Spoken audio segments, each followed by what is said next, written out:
Alright guys, I've got my camp all set up, and like I had said in some of the posts that I made on Wolf Customs and whatnot on Facebook, it rained and rained and rained all day yesterday and late last night, and this area actually got hit a lot harder than where I came from. But so with that said, the ground is just mud. So I kind of went overboard on barriers between me and the ground and me and the mud and stuff, but I'd rather do that than wake up nasty. So just going to take you on a little tour around camp. I've got my chair over here, and yeah, it's car camping, but you know, I'm just glad to get out. I parked, I want you to get too dizzy, up there, and I'm having a couple of my buddies come out in a little while, kind of hosting camp for them, you know, treating them, showing them how to smooth it, especially if you got your vehicle. And there's a little table, food box, and the ice chest for some cold beverages. There's the fire pit, and one of the guys can stay over there, and either one of the guys can stay here next to me or can camp up there. My wife and I actually stayed here. This is a spot that I filmed that video at. But anyway, so since this ground is super muddy, I mean, you just get piles of it on you. I went ahead and put down a big tarp under my oilskin.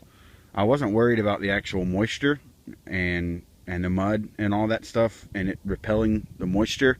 I was just thinking ahead, and I don't want to have to try to get that mud off that oilskin, because I've had it set up in the rain, and I know that it repels water really well, and it doesn't leak, and it works great. Clinton did an amazing job of doing this, but I'm not sure about mud. I just haven't used it enough. I'm still kind of trying it out, so I don't know if mud getting caked on there, and then, you know, it's supposed to be cold and not that sunny for these next couple of days. If I don't have a chance to let it dry out, and there's just mud caked up, you know, on it, underneath it, what's that going to do to it? I know these things are bulletproof, but I'm just trying to take care of it now so that, you know, I do still get all the uses out of it, you know, 10 years from now, hopefully. But anyways, I'm rambling, so I'll show you around camp.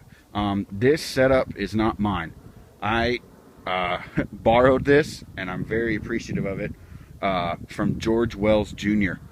Go look him up on YouTube. He's got some awesome videos, and he came up with this tarp setup.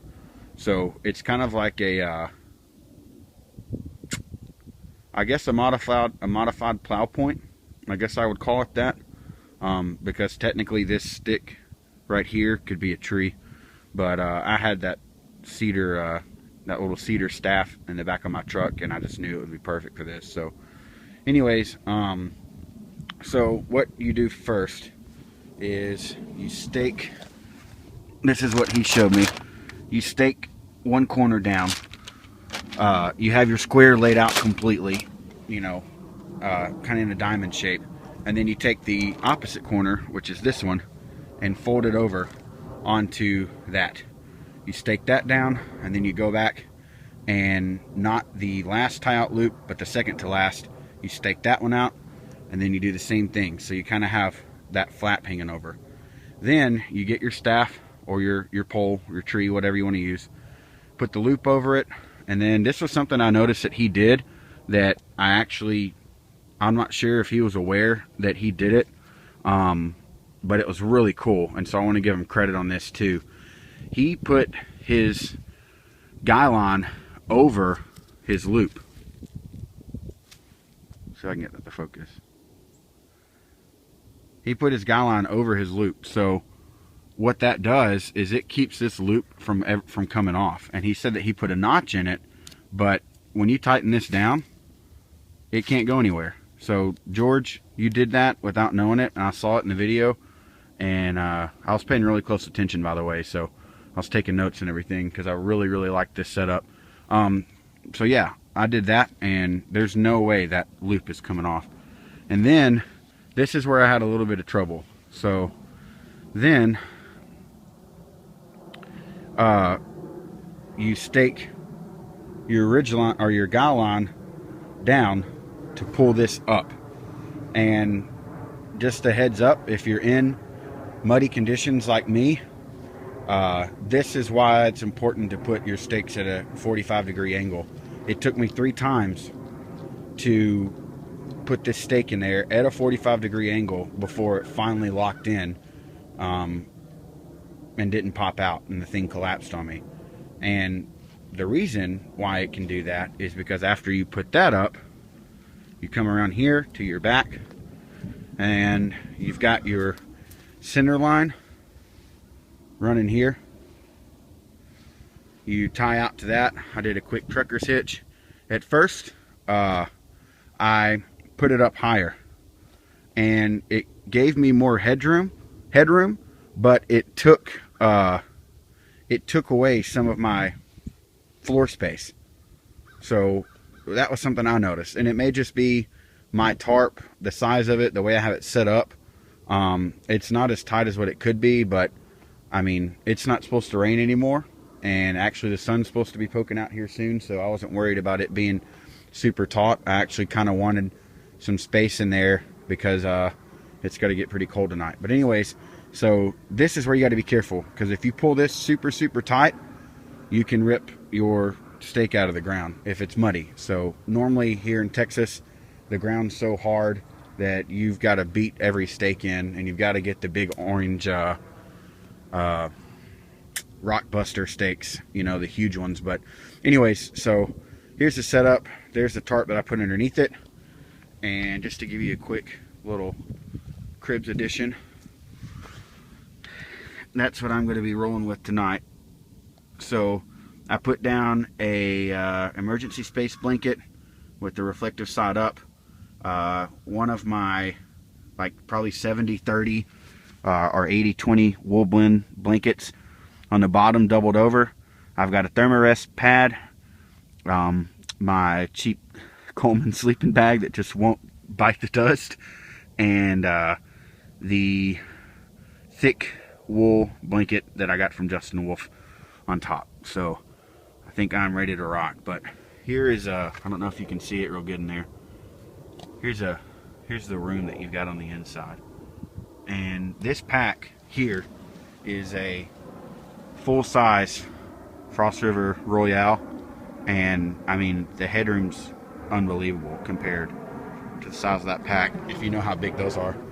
But yeah, so just showing you camp, looking to have a blast, looking to sleep cozy tonight, not worried about it. And man, George, you killed it with this setup. You absolutely killed it. This is going to be my go-to. You know, it is awesome. First time setting it up, and no trouble at all besides the stake pulling out. Just had a really easy time. So yeah, and just a real quick, I'll be doing a video on this soon, but this is the new goodies that I got in the mail yesterday from some gift cards from Christmas. So this is the Pathfinder Trail Pro kit, I believe, and this bag is awesome. It's huge for what you pay for all this. But anyways, I'll show you all that a little bit later. Be looking for a video on that. And other than that, have a great one. I will film some more antics, and I'm sure some funny things here in a little while, but this might just be a little standalone tour of camp. So have a good one, guys.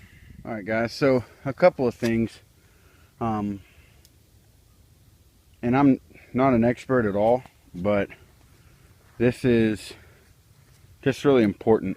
Like I said, it's been raining here for 2 days straight now. Everything is saturated. Even your go-to trees like this cedar are pretty much useless if you don't have, I mean, look at that.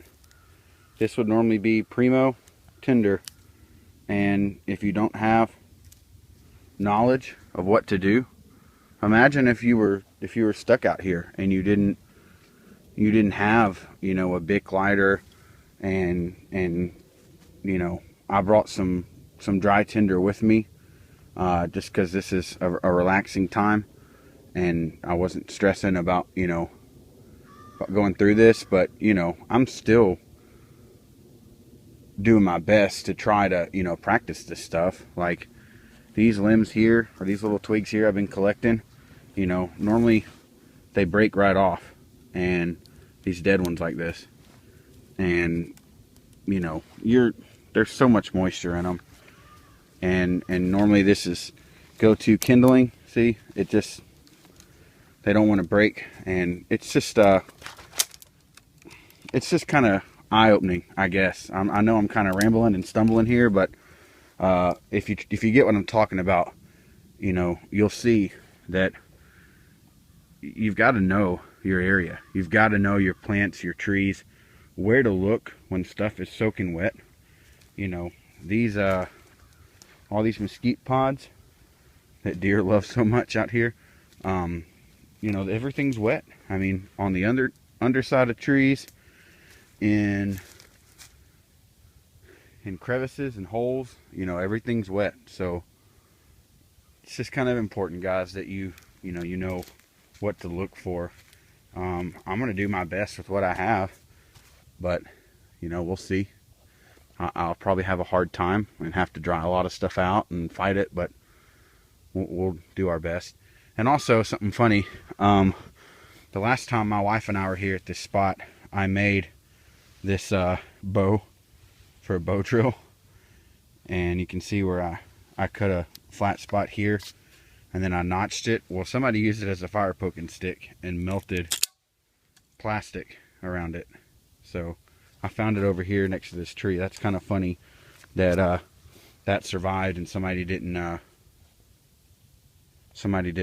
you know, burn that up or something. But anyways, guys, I'm having a blast. Just wanted to share with you, you know, if you know your weather's going to be bad and you know you're going out, even if the rain has stopped, you still got to deal with crap, and you still got to know where to look and what to do, and you know, get a fire to stay warm. So I'll get back with you, and I'm gonna try to get some more stuff collected, and I've got some fat wood with me. I'm actually probably going to use that.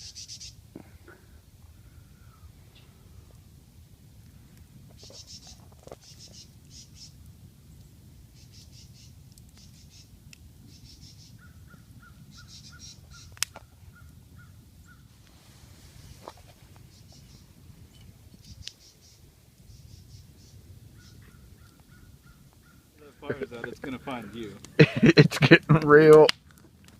Ah, look at all the sparks. Oh my god. We're setting the canopy on fire.